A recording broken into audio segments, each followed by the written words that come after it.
Good morning, everyone. Thanks for joining our first webcast of 2015. Today, we're pleased to present From Lean Government to Lean Healthcare, Broader Applications of Lean Startup. I'm Melissa Moore, Executive Producer of the Lean Startup Conference, happening November 16 to 19 in San Francisco. Visit leanstartup.co for more information. Our speakers today are Aneesh Chopra and Eric Ries. Aneesh Chopra is the co-founder of Hunch Analytics and serves as a member of the Council on Virginia's Future. From 2009 to 2012, he served as the first U.S. Chief Technology Officer. Aneesh is author of the book Innovative State: How New Technologies Can Transform Government. Eric Ries is author of The Lean Startup and the forthcoming Leader's Guide. He's also the host of the Lean Startup Conference. Just a few housekeeping notes. We'll take questions from the audience via the live chat. If you'd like to ask a question, just flag that with a Q:. The speakers will answer questions in the second half of this webcast. No need to ask your questions twice. This is a 1-hour program, and the recording will be available a few days after this live webcast. Take it away, Aneesh and Eric. Hey, Aneesh. Hey, Eric. Great to connect. Good to see you again. Well, I'm fired up, and spoiler alert, in Innovative State, the book that I wrote, there's a whole chapter dedicated in homage to Eric and the Lean Startup movement and how it has incredible opportunity in the public sector. In fact, Eric, that's how maybe we should get started right there, if you don't mind. Yeah, well, let me make sure that people know that I heard a rumor that Innovative State is coming out in paperback. Is that right? That's exactly right. I'm working on that edition right now. It's a great book. People should totally check it out. It's really, I really enjoyed it. Well, thank you. So, in fact, I say that, spoiler alert, with all seriousness, in that we had a startup in the government. When the president came into office, he wanted to tackle, some of the root causes for our economic challenges at the time. The mortgage crisis and a lot of the consumer financial products were part, not entirely, but part of the root causes that led us to the fiscal challenges of the time. And we birthed a new agency, the Consumer Financial Protection Bureau. And I called my good friend Tim O'Reilly and I said, Tim, Elizabeth Warren, who the president asked to help start this new agency, get it off the ground, basically asked that we think about building the first agency of the 21st century as opposed to the last agency in the 20th. And he invited you and DJ Patil, who's now the White House Chief Data Scientist, and a number of other thought leaders to help give us some advice. And I remember, Eric, I had met you maybe 2 years earlier, year and a half earlier, because it was a larger group discussion. You'd asked the question, I said, how can we make the climate better for startups? Give us a flavor for what government can do to make things better, get out of the way. You had a really thoughtful story about how entrepreneurs were, because the tools have made it so easy for them to get off the ground quickly, they could literally in a weekend prototype or get some early ideas.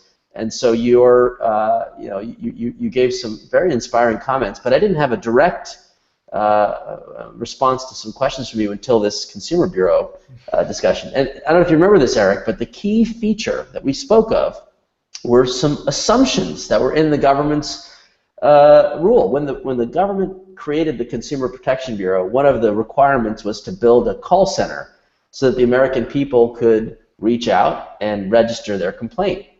And I shared the fact that we have to build for 3 million expected calls or some number, and we just had taken that for granted, and we said, okay, how should we approach this? Is there a cloud-first model? And what did you say to me? You said, Aneesh, where did that 3 million figure come from, right? I remember that conversation really well because I wasn't trying to be provocative or anything. I was just trying to understand the situation so that I could talk intelligently about it. So I'm like, where did this 3 million number? And I remember exactly what you said. It was something like, well, it came from Congress. Exactly. Actually, like, it did. Well, where did they get it? And that led us down this immediate workshopping session in the middle of dinner, which was, okay, what if we put out flyers in a section of San Francisco encouraging folks to call if they had a consumer complaint? We could test. Is it 2% of the population have a complaint? Is it 30? And then you introduced me to Twilio, yeah. And you said, wait a minute, we could literally walk over to Twilio and we could write an IVR script and start to see push 1 to complain about credit cards, push 2 to complain. And literally my jaw dropped and I thought, oh my goodness, this is not the DNA for how we were thinking, well, we're going to hire Booz Allen, they're going to do a report, we're going to do a study for the most cost-effective way to build the call center. And so, 2 years later.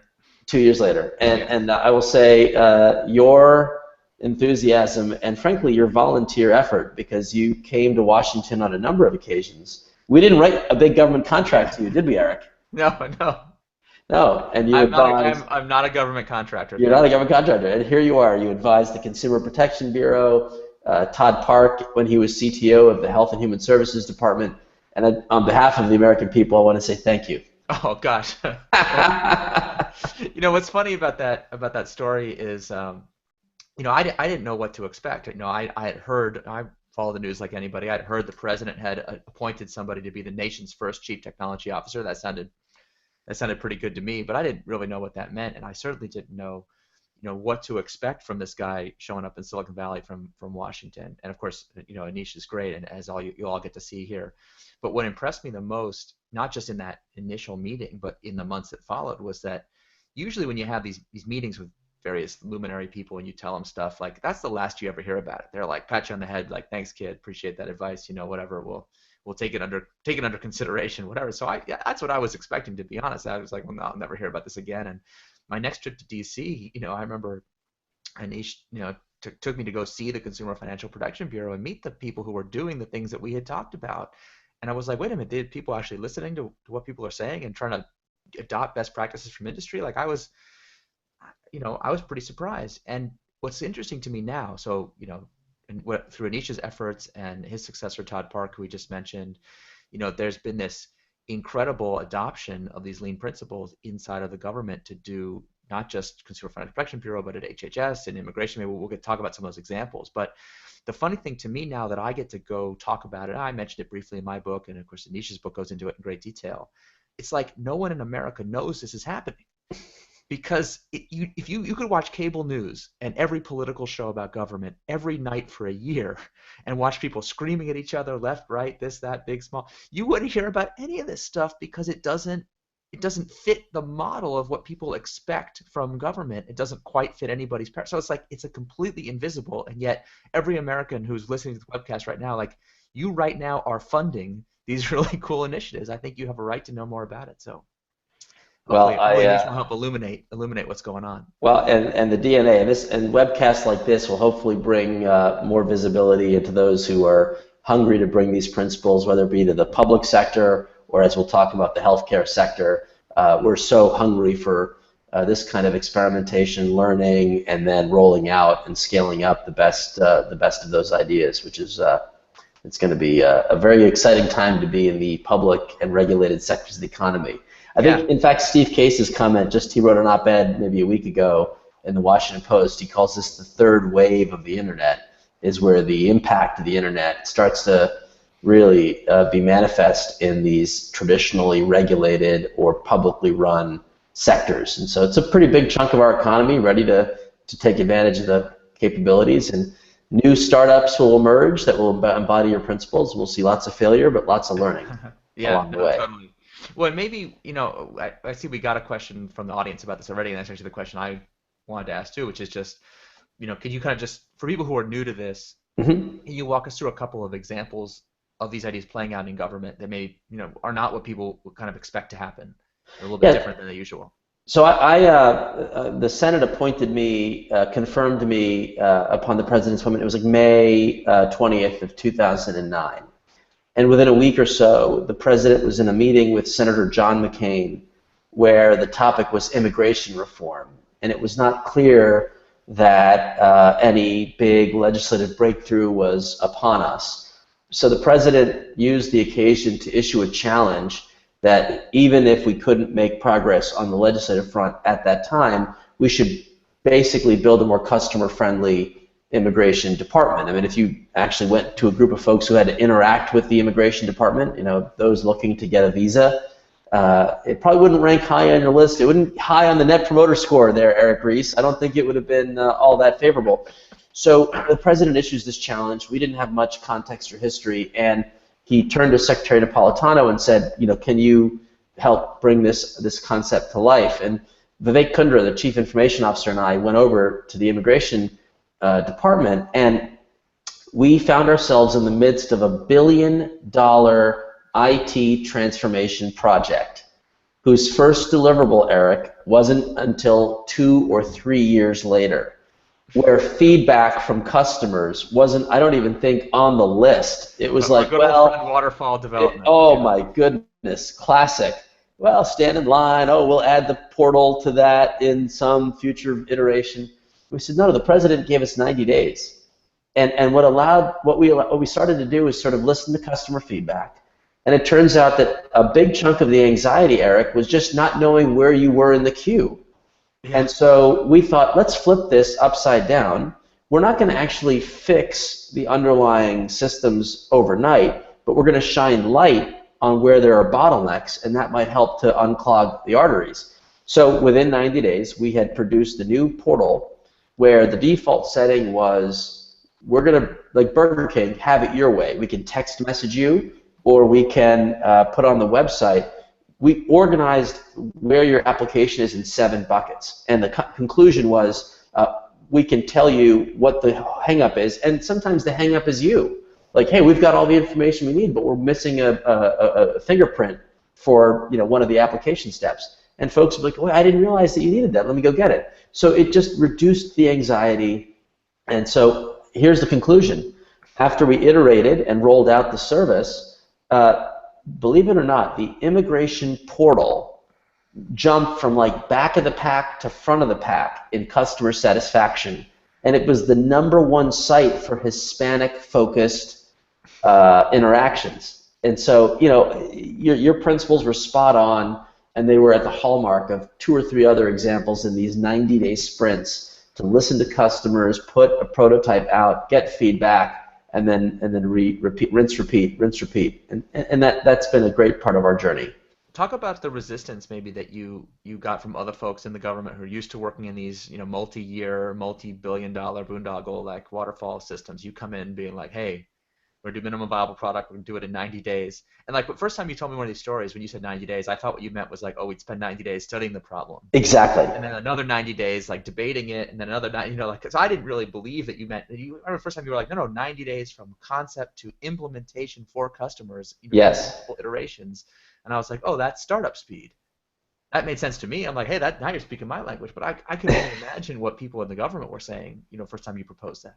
Well, the good news was I wasn't the voice of proposing it. So when the president makes the statement 2 weeks into my being on the job, yeah, said in 90 days we will. It's done. And so, and a similar example with the president gave a speech to the disabled veterans of America. And he said, this fall, I will give you a blue button that you can push to download safely and securely an electronic copy of your personal health information. And the first version of that, Eric, to your point, got you a de minimis amount of information. Yeah. But now, iteration after iteration, you can get your full health record from the VA at that push of a blue button. And I would say 3 things. 1, you needed the president's call to action, and we were there to execute his vision. Mm-hmm. Number 2, we had to punch a hole. This is Todd Parks, to his credit, he characterized it this way. We found ourselves in this wall of disbelief where literally it was not so much don't do this or we can't do this or what have you. It was a sense of disbelief, like this can't be true. We can't actually have a minimum viable product up in 90 days and get customer feedback, because if that MVP had something wrong or we had mistakenly done something where we released the wrong information, we'd be on the front page of the New York Times and I'd be hauled out in front of Congress to get fired. So we had this wall of disbelief, but the good news is that it was a paper-thin wall, Eric. You just had to punch a couple of holes in it and you could see, wait a minute, we can do this. And the final piece, frankly, was this sort of feedback loop, which is when Secretary Napolitano turns around the 90-day deliverable, personally commits to getting it done, shows up at the launch. The president in the next cabinet meeting says, I want to point out that Secretary Napolitano did an amazing thing. And now each of the agencies get the message, and it becomes part of the DNA as to what's valued and rewarded in the organization. Mm-hmm. And so you went through these kind of initial, very skeptical, but very successful implementations, and like they were relatively small things to start with, right? Like texting people their immigration status. I mean, believe me, having interacted with that system, like that makes a big Slightly difference. But like, better. Yeah. that's certainly better than it was before, but that's not exactly changing the world. And then, next thing I know, I'm hearing about stories at the FDA, at the Pentagon, like starting to be like much more substantial projects. And then, fast forward, and then, the Presidential Innovation Fellows, and now it's really like, there's whole new agencies of government dedicated to this way of working. We'll get to Correct. kind of like what's happening today, but I'm really curious, like, what was your experience of like how did the scale up happen? Like how did you build momentum? How did you kind of nurture it and kind of get it to the next stage from like a Yeah. couple isolated? I could imagine people being like, well, okay, you got one thing done, congratulations, but it's still not a general purpose method. Yeah. So in a sense, the most powerful weapon that I offered was air cover. Hmm. So what we ended up finding is that there were a few change agents who actually wanted to do something, and we picked initiatives where the agency had enough of a burning need that they could actually get it done. And FDA is a classic example because not known to be a nimble or agile organization. You know, healthcare generally takes 17 years to have an idea that a researcher says this is the way healthcare should be delivered to being best demonstrated practice out in the field is a 17-year journey. The FDA had been beaten up. It takes forever to get approvals for new drugs, new devices, etc. And so Congress was trying to speed it up, speed it up, speed it up, and the administration kind of at the top level wanted to do the same thing. But it turns out that if you define the problem more accurately, one of the issues was we had a culture where it was sort of a in sequence versus in parallel evaluation. And so, you'd have the FDA with their arms waiting for the tech firms or the pharmaceutical firms to kind of produce the data. Then they show up at the door, and the agency, well, these are not the answers to the questions that I have. Go back and do it again. Hmm. And so we said, okay, what if we could create this culture? So the president wanted to see change, and the administrator of the FDA wanted to see change. And so we said, let's scope narrow for breakthrough medical devices that could help you live a dramatically better life in areas where there's not as much capital flowing. People on kidney dialysis, for example. So we said, okay, let's develop a new innovation pathway where you can opt in as a medical device company, and we're going to co-create with you a new model where it's a little uncomfortable for you and for the agency. You might share some early data. You don't want us to kill you before you're out of the gate, but you want to get some feedback. And how do you create the incentives so that we don't overdo it or underdo it? And so the innovation pathway kind of took that. That was not 90 days. That was a 6-month journey, but it was still agile in its mindset. And so once these 2 or 3 examples started hitting, healthcare.gov, which we'll get into, I hope, momentarily, the first version was probably the highest profile success story at the time this model was being employed. That once 2 or 3 of these were up and running, it then became part of the DNA, and we started disseminating these as best practices. And then Todd, after he took over, built that into the Presidential Innovation Fellows, and 3 to 5, 5 to 8, and now it's like in the DNA of virtually every cabinet agency.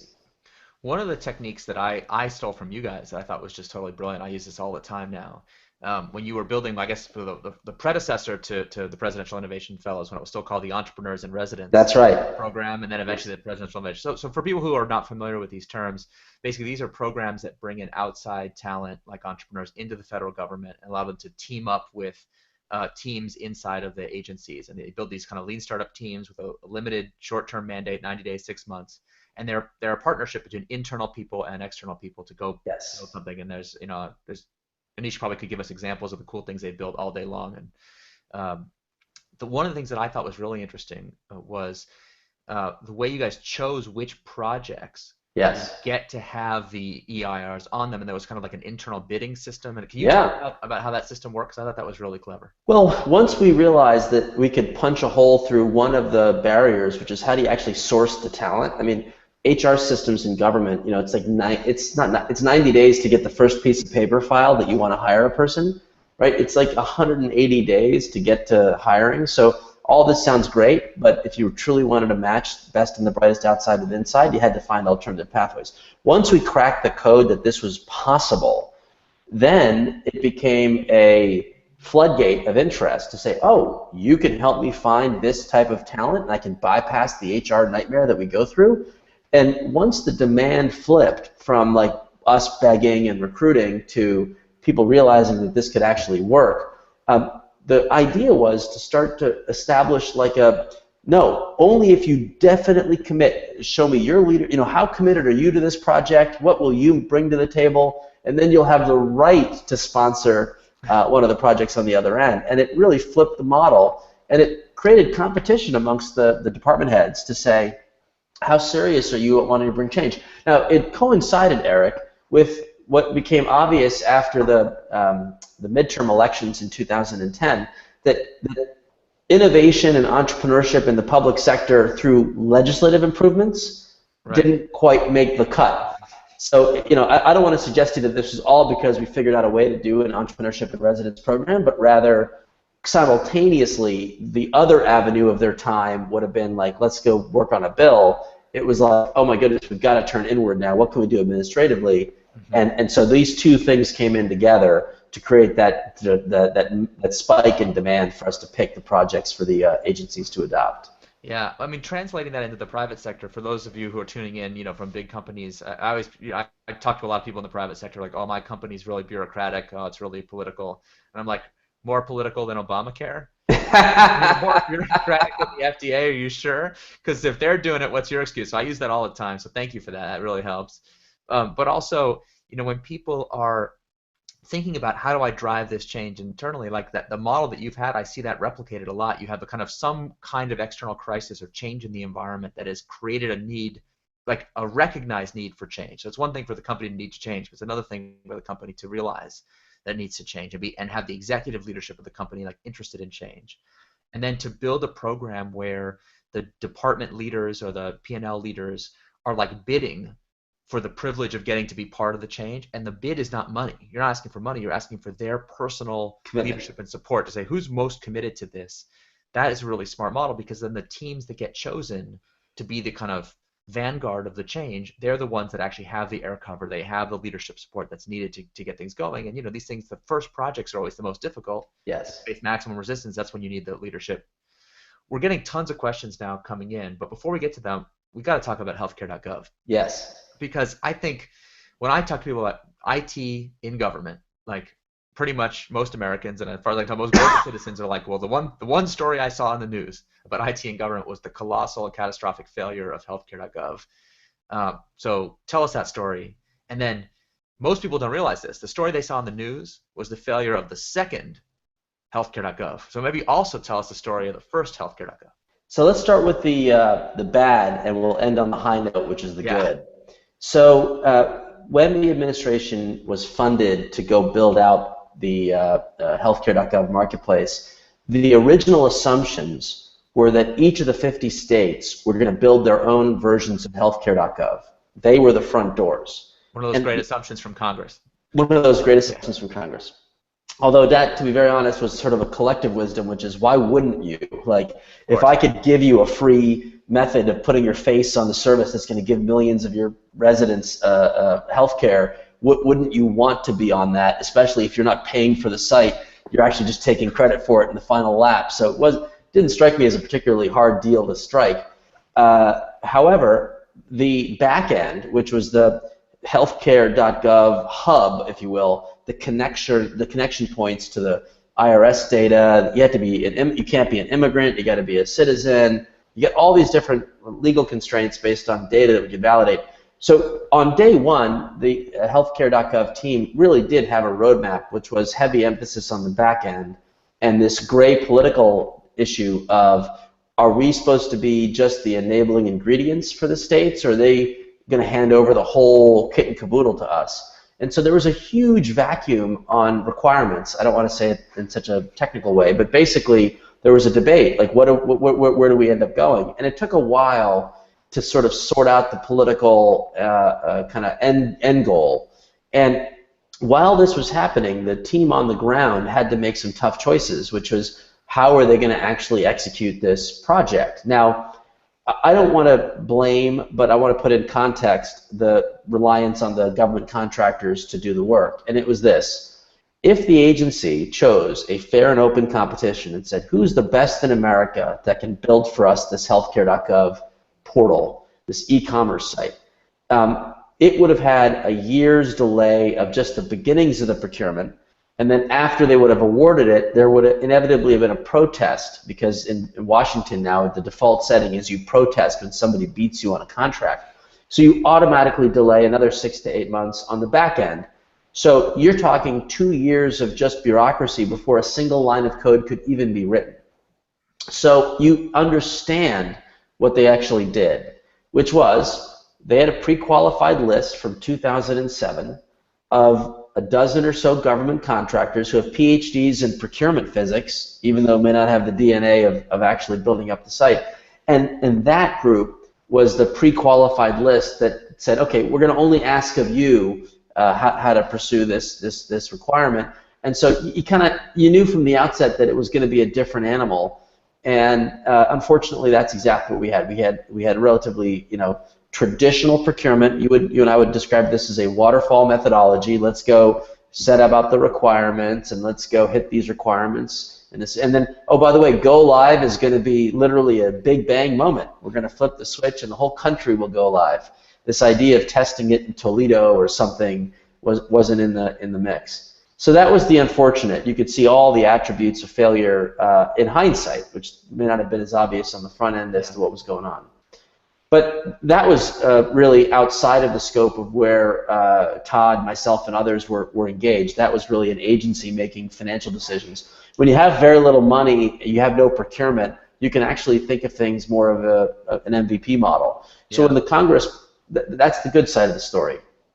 The bill is signed into law in March of 2010. In January, before the bill is even signed, a guy named Ed Mullen, who is a designer from New Jersey, thinks that if the American people could see what these exchanges look like, they might call their congressman and say, please pass this bill. So he designs healthcare.gov version 1 on his own, no procurement, contract, funding, just does it as a wireframe and tweets the resulting imagery at the White House, mentions the White House.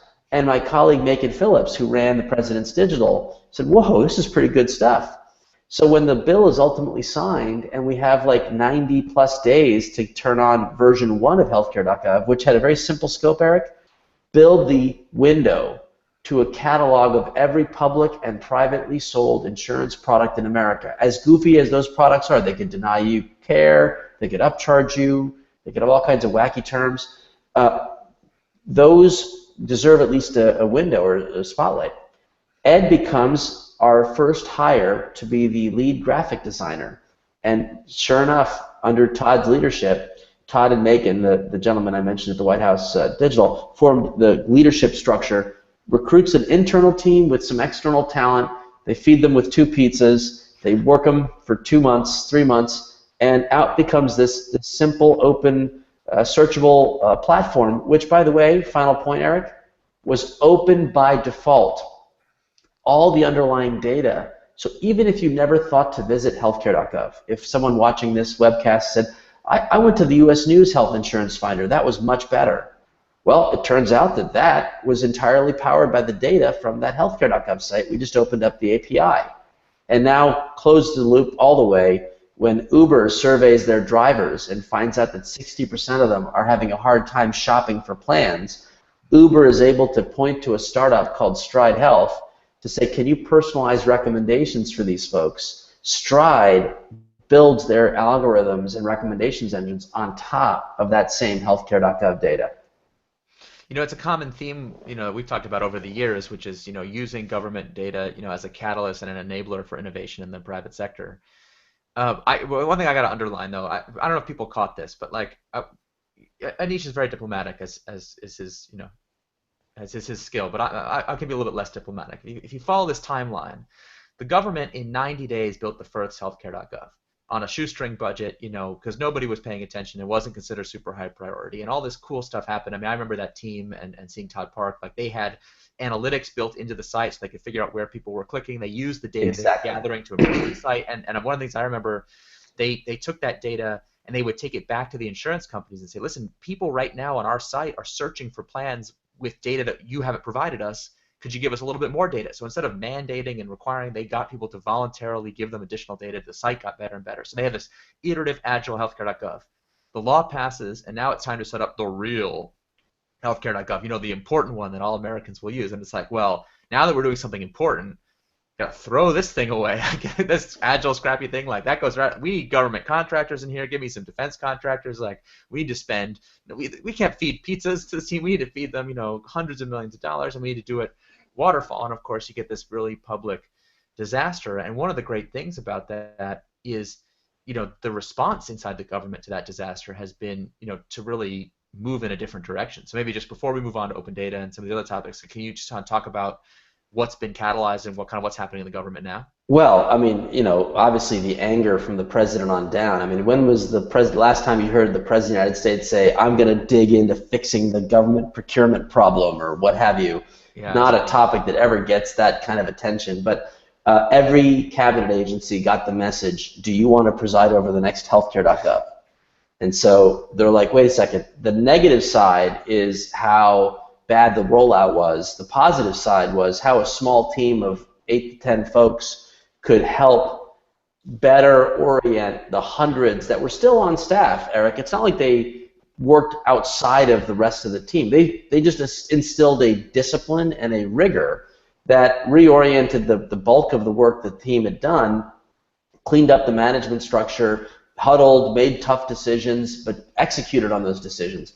So they said, I want that DNA on every project going forward. And so Todd, and part of the reason why he's moved from being the chief technology officer to the president's recruiter-in-chief, is he's come back to the Bay Area and is literally knocking on the door of every, transitional senior executive with startup experience who's like yellow highlighted your book, Eric, and he's basically said, if you can pass the Eric Ries Lean Startup Quiz, I want you to join the Department of the Veterans Affairs or immigration or you name it. And so now it is, I mean, you cannot imagine a team of greater talent. Our new CTO, Megan Smith, rock star. Her first deputy, AMAC, general counsel at Twitter. Next deputy, DJ Patil, former chief data scientist at LinkedIn. What Todd calls him the Michael Jordan of data science from a recruitment standpoint. You've got Ed Felton just came in. Felton, that's amazing. The legendary Ed Felton. I couldn't believe that when I read that. One by one, the team is coming in, and more to come. I mean, it's just even the folks at the dinner where I met you for that more thoughtful time. Half of the folks around that table are now finding their way into the government, which is a great story. One of the co-founders of Twilio, I think, joined the program. That's right. Yeah. That's right. So it all comes full circle, Eric. Your advice, we experiment, we test it, do a little pivoting, and now all of a sudden we've got a full-blown program. Yeah, it's exciting to see, and like I said, most people don't know. If you don't know the story of that healthcare.gov turnaround, that was like a really in-depth. I think it was Time Magazine did an in-depth profile. Yes. Like, it's worth reading because it's such a great example of the power of methodology over technology or any other impediment, right? That's right. This multi-year disaster that no one thought could be fixed was turned around in a matter of, what was it, like 6 weeks? I mean, yes. Incredibly fast, and they didn't fire everybody. They didn't get a whole new team. They didn't switch from legacy technology to the cloud. No.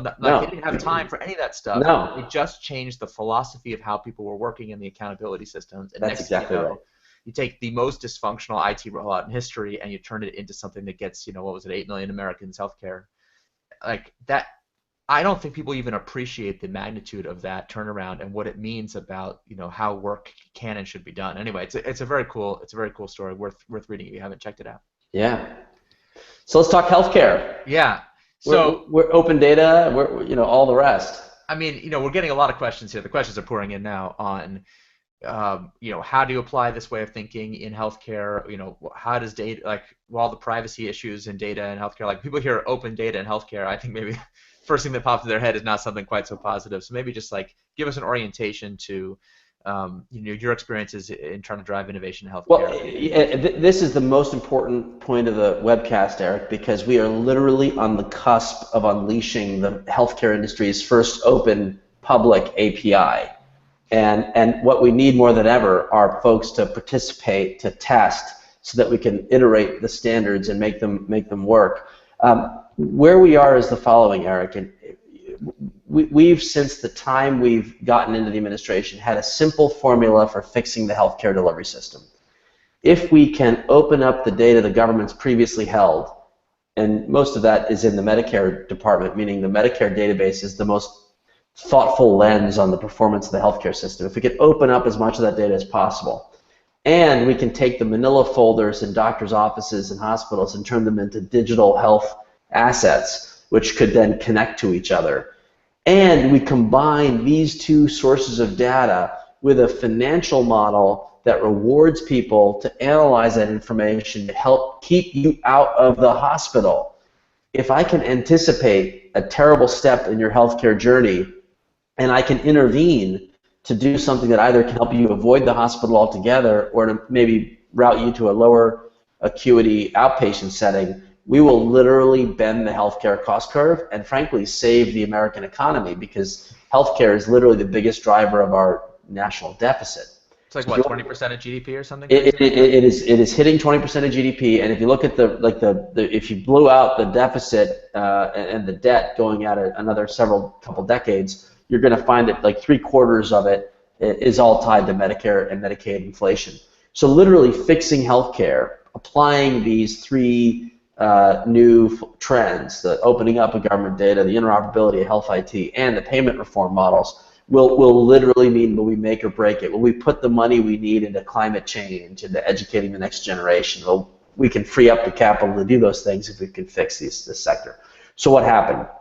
Well, the open data side worked quite well. We started opening up as much government aggregate data as possible. And explain what you mean by that, because I think some people are like, wait a minute, my Medicare records are going to be floating around on the internet. Like, what does it mean to open data in healthcare? So here's an example.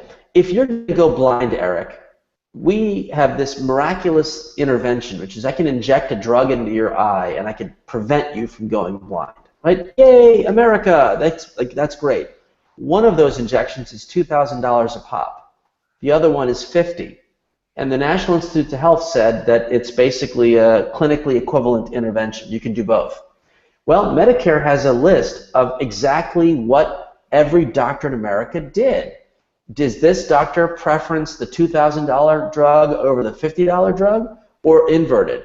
And by opening up that kind of information, all of a sudden it's like, wait a minute. If I want to build a network where great doctors who care for you in a thoughtful way can do so at 99% less the cost or 98% less the cost and have comparable outcomes, maybe we could naturally steer ourselves towards those providers. Today that's an opaque measure because you don't have access to that information, but Medicare does. Now it's not revealing that Aneesh got this drug injected, but it says in aggregate X number of patients got this drug versus that drug. And those kinds of insights come out of the opening up of aggregate data on the performance of the system. But we also felt, well, I'm Aneesh and I'd like to have my own health records. And there was this law called HIPAA which says I'm protected to make sure that my data isn't flying around the cloud, but while I don't want it flying around the cloud, I want a copy in my books because God forbid I get sick. I want doctors to know the meds that I'm on, so that they don't prescribe one that they didn't know I'm already on and give me an adverse effect. So we said, basically, the new rule, if I hold data on you electronically and you request it, I have to give it to you. And if I don't, the government's going to fine me $20,000 a day for each day I withhold access to that information. But it's been a gnarly problem to solve, Eric. So the question is, if you literally went to you and I touch wood are relatively healthy, but if you went to the local hospital, said, can I have a copy of my data? Give me my electronic copy. They're still giving you like a USB drive or a CD-ROM. And so the question is, why can't I have an API? Not because I want the API, but I want to route that API to a designated app. One of the Y Combinator companies, Picnic Health, says, hey, for a couple $100, whatever the number is, I'll give you a thoughtful place to store and organize all of your health records.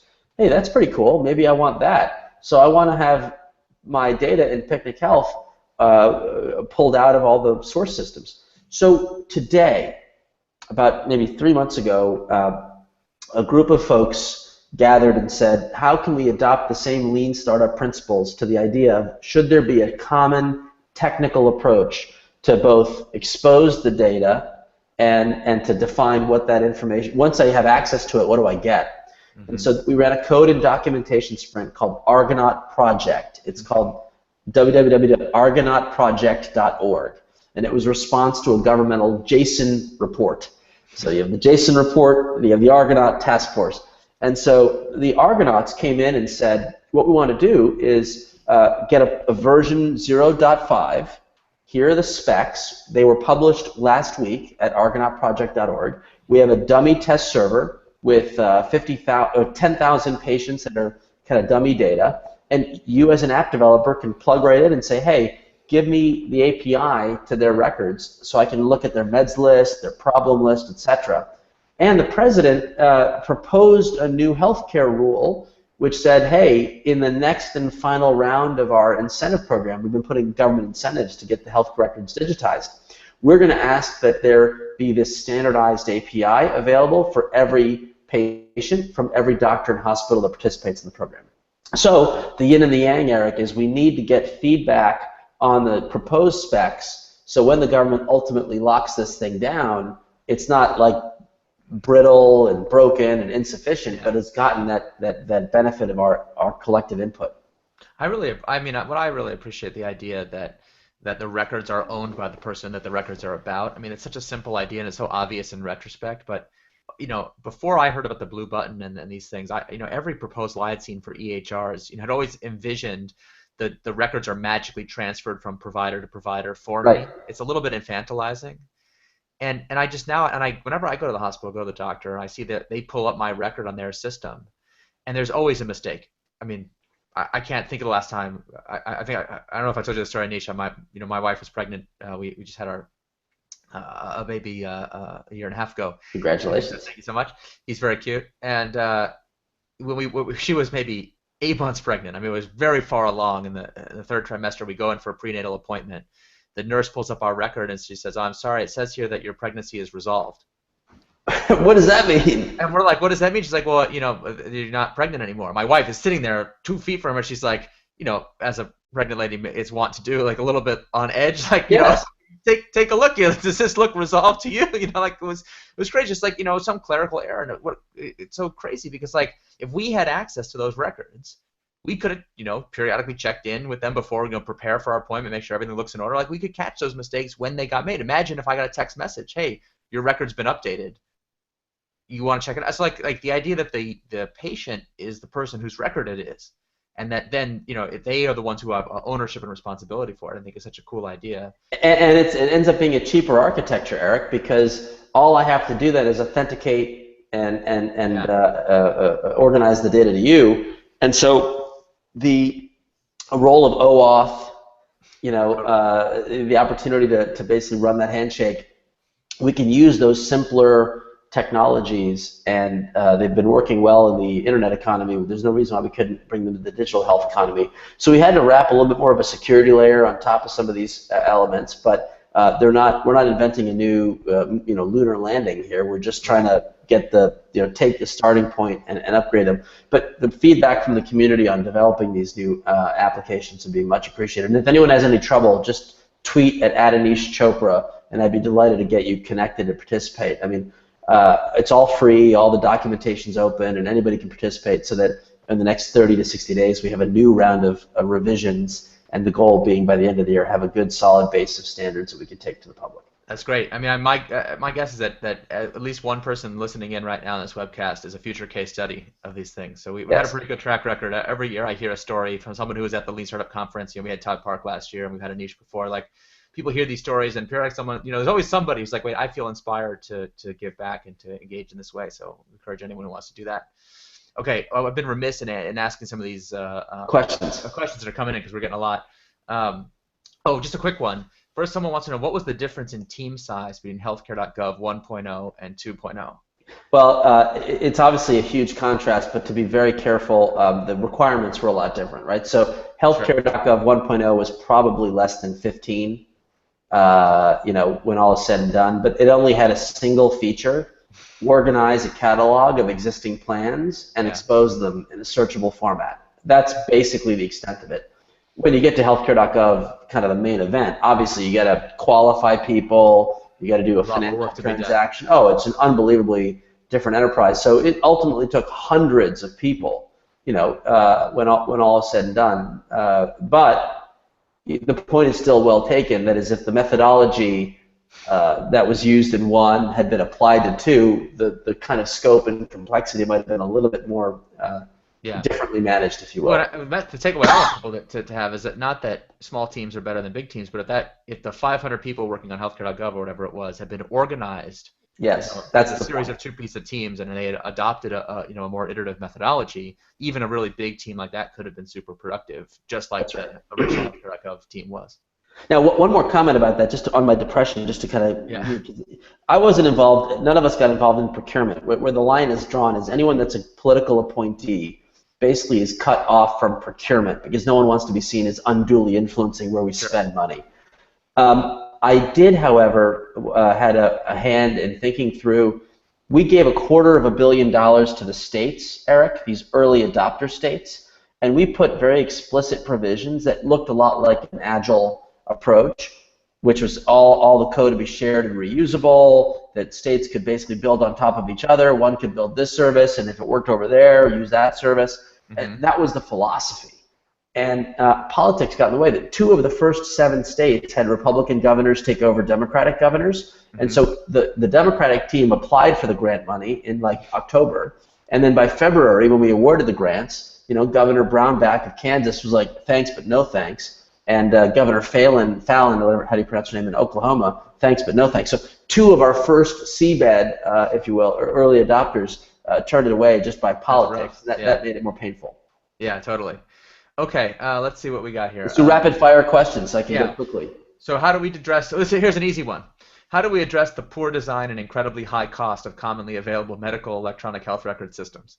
Wholesale APIs. So the point is, rather than micromanage the big vendors to make the systems more usable, if they expose the underlying data assets in a wholesaler fashion, and you could substitute apps so that the physician's on an iPad from a new startup that allows him or her to better code the cardiac patients in the way that's right for them, it may still feed a data model on the back end from one of the legacy, very thoughtful and high-performing systems, so let others handle that last mile. So we funded an R&D project called SMART, Substitutable Medical Applications, and you can see the results of this at smartplatforms.org.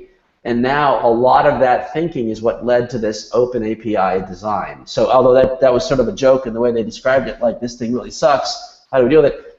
They're great companies in the electronic health record space, but others might be better at bringing that last mile user experience, and they should not be mutually exclusive. Totally. Here's another question. Mark Cuban recently criticized the U.S. healthcare industry for being unfriendly to innovation. What will trigger a change in this industry resistance, and how long do you think it will take? Payment reform, Eric, is the key. So right now, the industry makes money for each encounter they serve.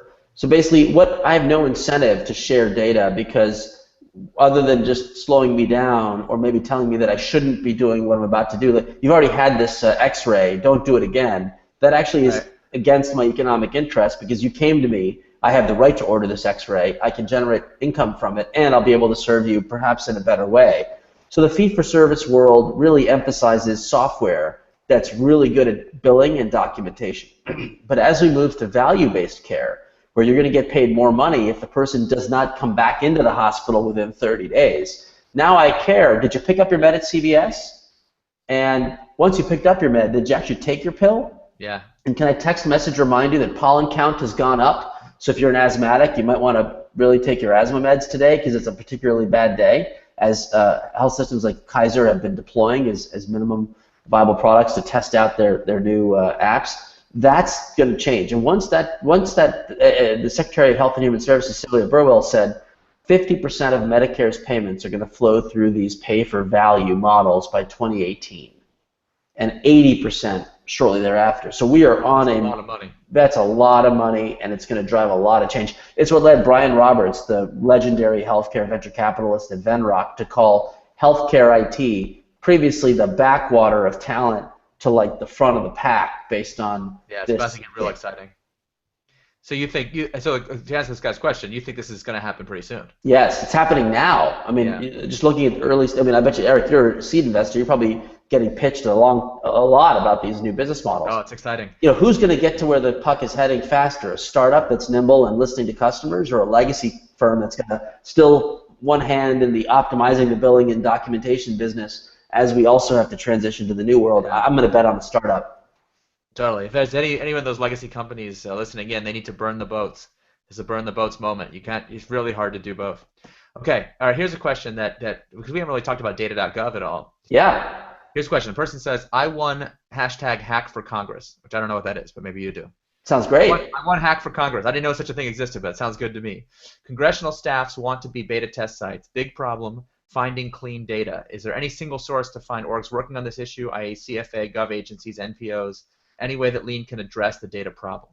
Yeah, so in effect, developing standards around data sources. So it's a phenomenal question, and the reason is what we had done in the first term was take the data as it is and expose it. The source data was not necessarily meant for reuse. So you had this like kludgy set of data that was put out in the first iterations of of data.gov. And what's happening today is people are going back to the root source of the data and asking, can we standardize and improve? So as an example, Code for America has stumbled into the fact that mayors all over the country want to simplify how do you report a complaint to, there's a pothole or, what have you. So rather than having like 1,000 mayors standardize different interfaces for how you report a complaint, wouldn't it be great if we had kind of a rough consensus running code on how do you get complaints, or how do you get the health department to disclose restaurant inspections data? Well, we could do thousands of different ways for each local health department, or we kind of get rough consensus running code. And I think the point of it is once you see the value in the reuse of the data, it puts a lot of emphasis on going to the source. And Congress, to their credit, has been, I think, unanimous vote of Congress was for the Data Act, which was to instill data standards for at least the financial data outside of government, so we can standardize that. And that, I think, is a hallmark for where we should go next. Awesome. Okay, a really good question, and we're really glad to have, which is, will Aneesh be at the Lean Startup Conference? Of course. I can answer that question. Yes, he will. Not only is he going to be speaking and leading a workshop, but he's also joined us as part of our new faculty program to help us find other speakers. So I don't know, Aneesh, if you want to kind of give a sneak preview of what you're thinking about for the conference, but we're very honored that you're going to be able to join us. Yeah, no, thank you, Eric. And we've heard a lot of stories about the government, and I think the next phase is, how about this public-private partnership model? And so what I want to do is highlight two case studies. Leanne Levensaler is the head of product at Workday. And in a project that we had the pleasure of working on together in a kind of a lean startup method, we mapped the unemployed veterans skills gap using data from LinkedIn, the government, Monster, and others. And I want her to celebrate kind of what it was to take a big company with big customers and a day job to focus on the trains. How did we embody your principles in what was essentially a social good endeavor? So this public-private model. And then Karen Austin, who is the Chief Information Officer at Pacific Gas and Electric, I will be leaning on her to join for the purposes of the Green Button Initiative. Eric, in the can-do spirit, I literally made one flight to the Bay Area and one phone call to Karen. I said, Karen, will you give energy customers electronic copy of their smart meter data? And she said, of course I would, and let's talk about it. And we met for 3 hours with her colleagues across the utility sector in California, and exactly 90 days to the day, she had beta tested the first version of Green Button, and now it's evolved to an open API that, is it perfect? No, but it just, every 90 days, every 6 months, they're iterating and rolling out new features based on feedback. So I hope to bring those case studies of this sort of public-private model for solving problems to the table at the conference. We're very lucky to have you. Very glad that you're going to be there. And but I got to ask this question. This is one of our light-breaking questions here. Any chance that pay for value will be derailed by Republicans? No. Or doctors who resent the pressure. I love it's like Republicans or doctors who resent the pressure. Yeah. So two things are happening. One is, by the way, pay for outcomes is more closely aligned with how doctors were trained in medical school. They weren't trained to like optimize fee-for-service billing and coding. And you get them out of medical school, and then they get into a clinic, and they're like, okay, you have to maximize billing and coding. Oh, it's awful. It's just awful. If you can free them to do what they were put on this God great earth to do, I think, and reward them for it, I think that's where we need to be. And then on the issue of Republicans versus Democrats, there's a political fight over subsidy. Should the government subsidize insurance? But there have been many, many examples of Republicans going back a decade calling for and championing rewards based on outcomes, pay for value, as an example of efficient and effective government, that actually President Bush championed this sort of the initial idea of pay for performance. And then, this idea of marketplaces and exchanges. I mean, we joked about Romney Care was kind of Obamacare before Obamacare, but the Utah government had actually stood up a marketplace that was a lightweight version of what the healthcare.gov, just no subsidies, just a shopping portal that organized a better set of products. So I'm very confident that we're going to be moving forward. The fight is over the size of the subsidy and the cost, but that just gets sorted out over time. Yeah, well, I gotta say, reading your book, one of the things that caught me by surprise, here's a future Democratic governor writing a book. And one of the first big case studies was about Ronald Reagan opening up the data from the National Weather Service and GPS. GPS. I was like, wow, that's that talk about bipartisanship. That's not what I expected, but it was a great story. And I have a chapter dedicated to Herbert Hoover, the father of the Great Depression, who was Secretary of Commerce and actually created this model of agile, collaborative, applied R&D, and if it wasn't for his leadership, the U.S. aircraft industry wouldn't have been as successful. He says, I'm going to fund the R&D to fix the two technical barriers in the industry, airfoils and engine cowlings. So you're right, Eric. There's both sides of the aisle celebrate this stuff. That's very cool. All right, well, we are out of time. Anish, any final thoughts you want to share? Well, again, I just want to mostly thank you. I mean, I'll do anything for you because you help bring a mindset to the public sector that we've wholeheartedly embraced, and I'll call on you to keep feeding leads to Todd to recruit to the government, and we'll get you in the. You'll have to roll. You'll take a role in the government at some point, Eric. I don't know when, but it'll happen. And good times. Anyone in the call today, please join argonautproject.org to get in on the Open API for Healthcare. That's the one thing that we desperately need active participants on, so I appreciate you giving me the chance to talk about that today. Oh, it's my pleasure, and listen, I thank you for your service to our country, and before that, we haven't even talked about your time in Virginia and the great things you've done there, so it's really an honor. This is a great conversation, and look forward to continuing it at the conference. All right, we'll see you at the Lean Startup Conference. Thank you, sir. All right, take care. Cheers. Okay, thank you, Aneesh. Thank you, Eric. Thanks to everyone for joining us today. This wraps up our show. Please join us again for the next webcast on June 19. In the meantime, visit leanstartup.co for more information on the Lean Startup Conference November 16 to 19 in San Francisco. Bye, everyone.